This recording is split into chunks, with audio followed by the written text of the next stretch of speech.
Perkenalkan, saya Rizky Alvareza dengan NIM 057 dari kelas 2023B.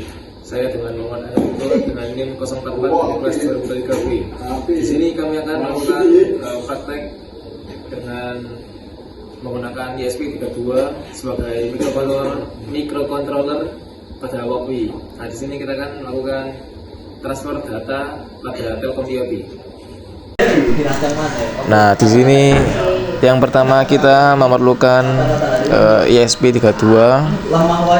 Nah, yang kedua kita memerlukan potensiometer juga, potensioputar, dan yang ketiga kita memerlukan sensor DHT22. Nanti ketika bahan ini kita perlukan untuk simulasi pada. Nah, untuk instalasinya yaitu untuk VCC pada sensor DHT diberikan kepada 3,3 volt yang ada pada ESP32.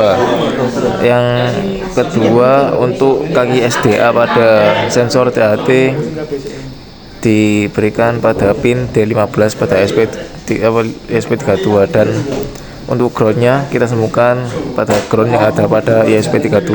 Nah, seperti ini. Nah, untuk instalasi potensiometernya di sini untuk groundnya kita temukan pada ground yang ada pada ESP32. Nah, untuk SIG-nya kita temukan pada pin D34 yang ada pada ESP32. Nah, yang terakhir untuk VCC-nya kita sambungkan pada pin yang ada pada ESP32. Nah, seperti ini. Untuk penampakan instalasinya bisa dilihat.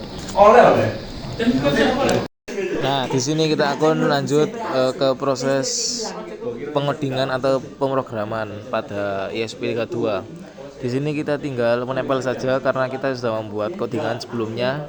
Nah, kita tinggal menyesuaikan isi yang ada pada program ke Telkom IoT yang akan kita gunakan. Nah, sebelum itu kita harus login dulu pada website Telkom IoT-nya. Nah, di sini penampakan setelah kita masuk ke website Telkom IoT-nya. Nah, di sini kita harus sign in terlebih dahulu jika kita sudah mempunyai akun yang sudah terdaftar. Jika belum, kita harus mendaftar terlebih dahulu.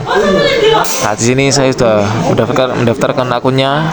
Jadi tinggal memasukkan email dan password yang sudah dibuat sebelumnya. Nah, di sini setelah sudah sign in di website Telkom IoT-nya. Nah, ini penampilan setelah sign in pada website IoT Telkomnya. Di sini ada beberapa menu. Nah, untuk yang pertama kita akan ke menu application untuk create application atau membuat aplikasi baru. Nah, di sini saya sudah membuat dengan nama sensor. Di sini teman-teman bisa membuat dan menamai sendiri aplikasi yang sudah dibuat. Nah, setelah itu kita akan beralih ke menu sensor tersebut. Nah, di dalamnya ada DHT11 yang sudah dibuat sebelumnya, yaitu nama sensor yang akan kita gunakan pada simulasi kali ini. Nah, di sini kita juga akan mendapatkan akses key, kode akses key yang berguna untuk coding yang akan kita gunakan. Nah, di sini untuk codingnya akses key tersebut bisa ditempelkan pada coding yang sudah tersedia seperti yang terlihat pada layar. Nah, di sini ada akses key dan akses token. Dua-duanya itu berasal dari website platform IoT Telkom yang sudah kita buat sebelumnya, yang harus mendaftar dulu. Nah, untuk di atasnya ada website HTTPS. Nah, di situ kita juga harus mendaftar dulu. Nah, untuk mendapatkan website tersebut, di sini kita akan masuk ke aplikasi. Nah, di dalam aplikasi ini terdapat sebuah nama file berupa sensor yang sudah dibuat sebelumnya. Nah, di sini kita klik, maka akan muncul sebuah device yang ada dalamnya berupa nama DHT11.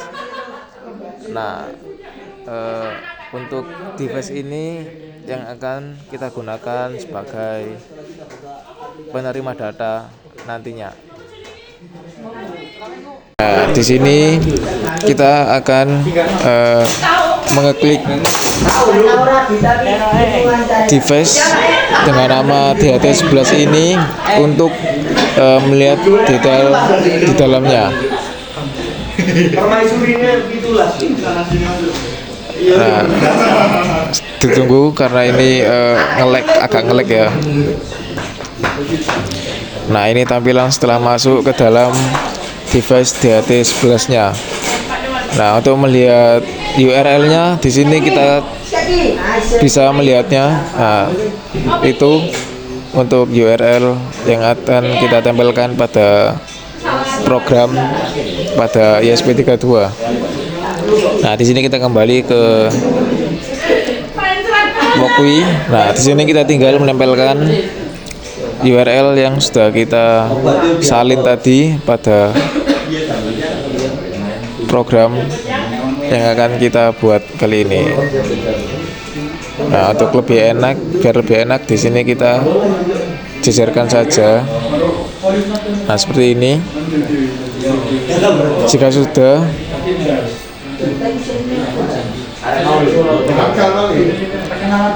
nah di sini terlihat widget yang sudah saya buat sebelumnya, yaitu berupa gauge atau jarum dan berupa diagram.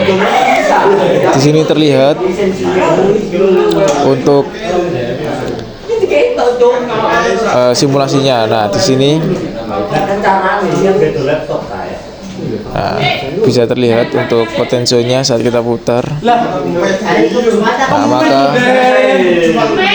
maka yang ada pada Telkom IoT maka juga akan mengikuti yang ada pada Walkwi. Nah, bisa dilihat untuk transfer datanya. Nah, di sini kita akan coba dengan temperatur suhu dan kelembapan. Nah, bisa dilihat pada diagram. Nah, transfer datanya sudah tersampaikan di Telkom IoT-nya. Nah, bisa terlihat di situ. Kita coba naikkan, maka pada diagram juga akan memiliki kenaikan grafik. Nah, bisa dilihat ya di situ. Nah, bisa dilihat.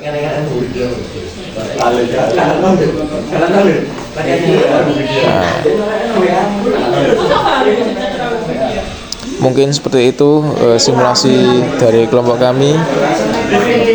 Ya, di sini saya akan sedikit menjelaskan mengenai codingan dari programnya. Program ini ditujukan untuk menghubungkan sensor DHT22 yang mengukur suhu dan kelembapan ke jaringan WiFi dan mengirimkan data ke server IoT Telkom. Library yang diperlukan include dalam kurung WiFi untuk menghubungkan modul WiFi ke jaringan. Lalu untuk include HTTP client untuk melakukan permintaan HTTP. Untuk include Arduino JSON.h untuk memanipulasi data dalam format JSON. Dan include DHT.h library untuk mengakses sensor DHT. Untuk pengaturan pin dan sensor, kita menggunakan define DHT22 pin 15 untuk mendefinisikan pin digital 15 sebagai pin untuk sensor DHT22. SD, SMP, harus digaan.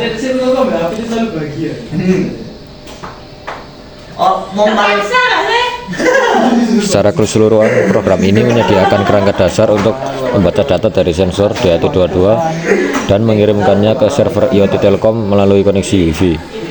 Kode ini masih memerlukan fungsi untuk menginisialisasi WiFi, membaca data dari sensor, dan mengirim data ke server.